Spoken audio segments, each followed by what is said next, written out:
Time now for our panel. Chelsea Daniels, front page podcast host, is with us at the desk this morning. Good morning, Chelsea. Morning. Along with Mark Crysell, journalist. Mark, good morning. G'day, how's it going? Very well, thank you. Good to see you here.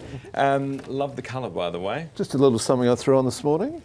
Very nice, very nice.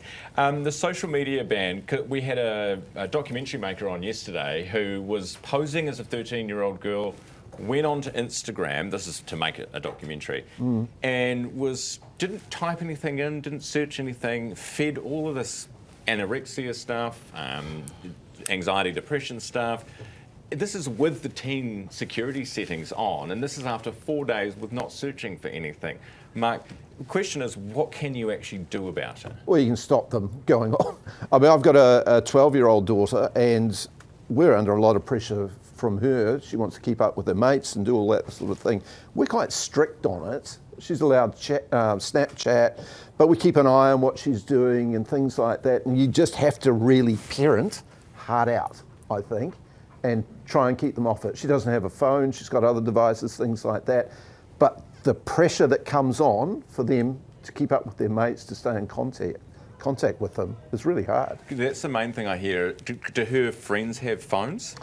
Some of them do, some of them don't, but then you kind of got to come together as parents and say, because we're hearing a lot, oh, well, she's got one, and then you ask the parent, and then actually they don't. So it's there's a lot of pressure, and they're cunning.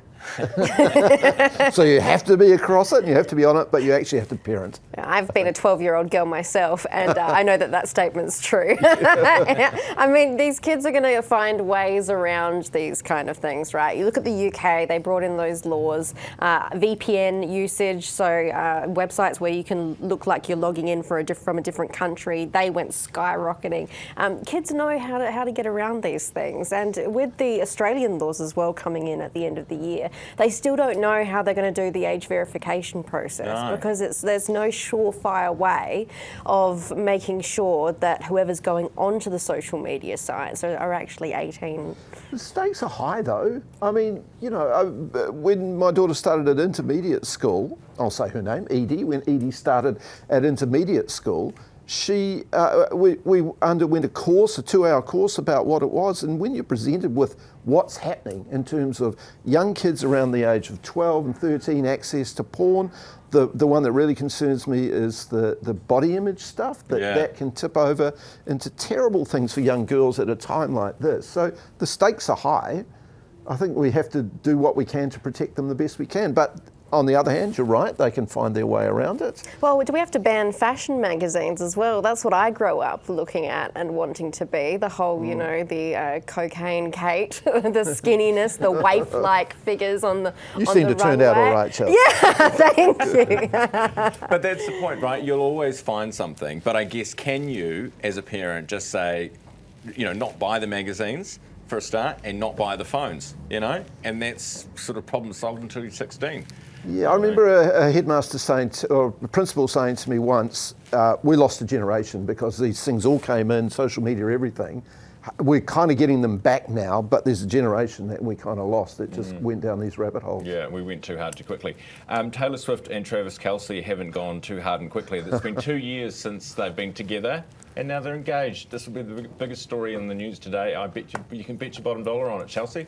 I am disappointed. No, I mean, this is, I could not care any less about this news. Whatever. And I come into the newsroom, it's on every television. Look, Swift and Kelce, a Swift yes, like, oh, I just cannot. This is a woman who has a following online on her social medias of 560 plus million, and she hasn't spoken out about Gaza. She hasn't spoken out about Ukraine. She has a moral responsibility to her followers. She sings songs. I'm sorry, that's what you get paid for. When you get paid and have that many eyes on you, you have a moral responsibility to talk about the world around you. Mark, what do you think about it? Because as soon as you say something, you'll be attacked from both sides. Yeah, she put her toes in the water around the American election. That didn't work out too well. And I know there's look, I'm one of the biggest listeners of Taylor Swift songs in the world, according to Spotify, because of Edie. right? It's massive. It's humiliating. I can't put my most listened songs up every year.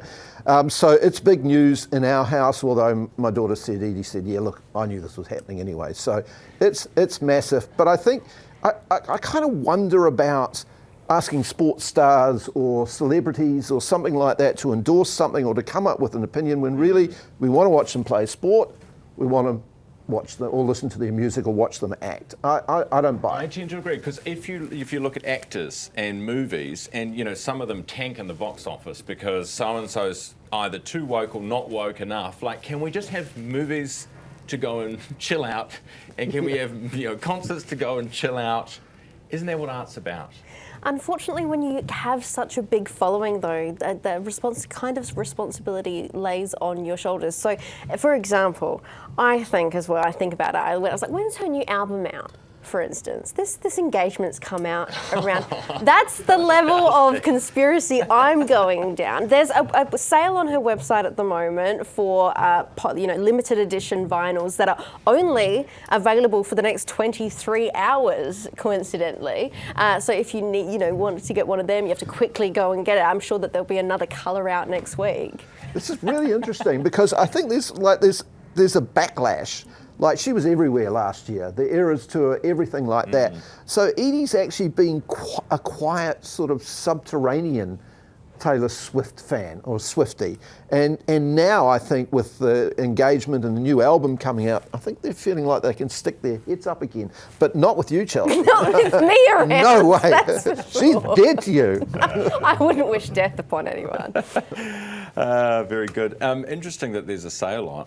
Thing is, once you get to that level, if you have a marketing team around you, it might not be her saying, let's put a sale on these vinyls, but her team will be, oh, well, we know this is coming, we'll be getting clicks, let's do the sale. It's a well-oiled machine, and people like Edie are falling trap to it. Well, actually, Edie's dad is the one that's paying for it. You're paying for it. Yeah, you've got to get online. Yeah, exactly. Hey, panel today, Chelsea Daniels, Front Page Podcast, and Swiftie Hater. Crysell, journalist with us for this morning's big story.